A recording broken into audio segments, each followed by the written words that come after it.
आज आपण विज्ञान आणि तंत्रज्ञान भाग 1 मधील गतीचे नियम या घटकातील विस्थापन आणि अंतर याविषयी माहिती मिळवणार आहोत। वस्तूची गती खालीलपैकी कोणकोणत्या उदाहरणामध्ये गतीची जाणीव होते? गती असणे व नसणे याचे स्पष्टीकरण कसे करावे? उदाहरणार्थ पक्षाचे उडणे, थांबलेली रेल्वेगाडी, हवेतून उडणारा पालापाचोळा, डोंगरावरती स्थिर असलेला दगड। या 4 उदाहरणांमधील कोणत्या उदाहरणामधून गतीची जाणीव होते? या 4 उदाहरणांपैकी 2 उदाहरणे अशी आहेत की ज्यामध्ये गती आहे, 2 उदाहरणे अशी आहेत की ज्यामध्ये गती नाही। यामधील 2 उदाहरणे म्हणजे पक्षाचे उडणे आणि हवेतून उडणारा पालापाचोळा ही गतीची जाणीव असणारे, गतीची संवेदना देणारे उदाहरण आहेत। आणि गती नसणारी उदाहरणं थांबलेली रेल्वेगाडी आणि डोंगरावरती स्थिर असलेला दगड ही 2 उदाहरणं गती नसलेली उदाहरणं आहेत। प्रश्न असा होता, खालीलपैकी कोणकोणत्या उदाहरणामध्ये गतीची जाणीव होते? पक्षाचे उडणे आणि हवेतून उडणारा पालापाचोळा यामध्ये आपणाला गतीची जाणीव होते। तर गती असणे व नसणे याचे स्पष्टीकरण कसे करावे? गती असणे म्हणजे वस्तू एखाद्या स्थान सापेक्ष किंवा सभोवतालच्या वस्तू संदर्भात आपली जागा बदलत असेल तर वस्तू गतीमध्ये आहे असं म्हणता येईल। आणि जर याच्या उलट जर एखाद्या स्थान सापेक्ष वस्तू आपली जागा बदलत नसेल तर वस्तू गतीमध्ये नाही असं म्हणतात, गतीमध्ये नाही असं म्हणतात।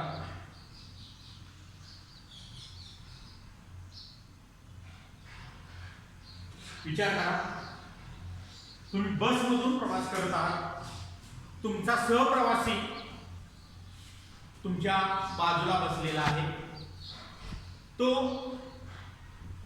सहप्रवासी बाजूला बसलेला आहे, तुमच्या शेजारी बसलेली व्यक्ती गतिमान आहे का?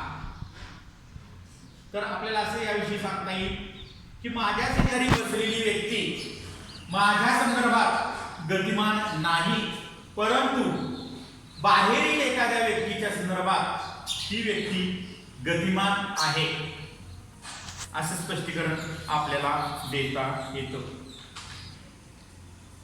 एखादी वस्तू गतिमान आहे की नाही हे निश्चित करण्यासाठी कोणकोणत्या बाबींचा विचार करावा लागतो?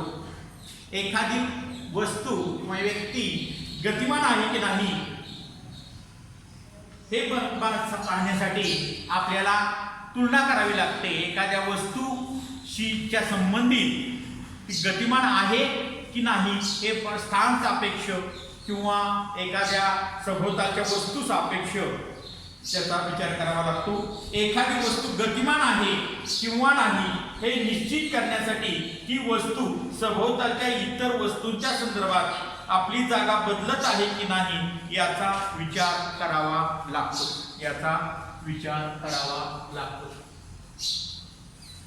आपल्याला गतीविषयी असं सांगता येईल, एखादी वस्तू एखाद्या स्थान सापेक्ष जर आपली जागा बदलत असेल तर ती वस्तू गतीमध्ये आहे असं म्हणतात। जर या उलट जर एखादी वस्तू एखाद्या स्थान सापेक्ष किंवा व्यक्ती सापेक्ष जागा बदलत नसेल तर ती वस्तू गतिमान नाही असं म्हणतात। विस्थापन आणि अंतर, दुसरा मुद्दा आहे विस्थापन आणि अंतर। आकृती अ मध्ये आपल्याला ए पासून बी पर्यंत जाण्यासाठी वेगवेगळे मार्ग दाखवता येतील। ते मार्ग आपण दोऱ्याच्या साहाय्याने किती अंतर होते हे पाहू शकतो। ए पासून या मार्गाने आपल्याला बी पर्यंत जाता येईल एक मार्ग। 2 ए पासून बी पर्यंत आपण या मार्गाने जाऊ शकतो, या पद्धत दोन प्रकारानं आपण A पासून B पर्यंत जाऊ शकतो। आता अंतर म्हणजे काय तर एखाद्या मार्गावर प्रत्यक्ष केलेले मार्गक्रमण म्हणजे अंतर होय। प्रत्यक्ष केलेले मार्गक्रमण म्हणजे अंतर होय। यामध्ये A पासून B पर्यंत हा जो मार्ग आहे त्याचे जर लांबी मोजली तर ते अंतर असेल। अंतराला फक्त परिमाण असते, अंतराला फक्त परिमाण असते, दिशा नसते। अंतर हे SI पद्धती मीटर या एककात मोजले जाते, मीटर या एककात मोजले जाते।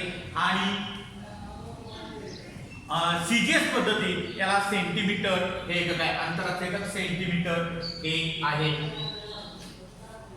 आता A पासून B पर्यंत जाणारी दुसरी एक रेषा दाखवलेली आहे। जर आपण A पासून B पर्यंतचा हा सर्वात कमी अंतर आहे, हे सर्वात कमी अंतर आहे, हे विस्थापन आहे। विस्थापन म्हणजे आरंभ बिंदू आणि अंतिम बिंदू या दोहोतील कमीत कमी अंतराला, आरंभ बिंदू आणि अंतिम बिंदू यामध्ये कमीत कमी अंतराला विस्थापन असे म्हणतात।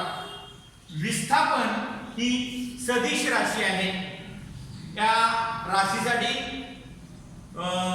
परिमाण व दिशा दोन्ही द्यावे लागते, परिमाण व दिशा दोन्ही द्यावे लागते। तसेच याचे एकक, अंतराचेच एकक याचे सुद्धा एकक आहे, म्हणजे विस्थापन SI पद्धतीत मीटर या एककात मोजले जाते, तर अंतर हे CGS पद्धतीत, विस्थापन हे CGS पद्धतीत सेंटीमीटर या एककात मोजले जाते। आपण आणखी एक उदाहरण पाहू, हे उदाहरण पाहू। या आकृतीमध्ये आपल्याला शीतल आणि प्रशांतचे घर दिसते, संगीताचे घर दिसते आणि शाळा दिसते। शीतल आणि संगीताच्या घरामध्ये 500 मीटर अंतर आहे, संगीता आणि शाळा यामध्ये 1200 मीटर अंतर आहे। आणि शीतल आणि प्रशांतच्या घरात आणि शाळेमध्ये 1300 मीटर अंतर आहे। शीतल तिची मैत्रीण संगीताकडे जाते आणि पुन्हा शाळेमध्ये जाते, आणि प्रशांत सरळ शाळेमध्ये जातो।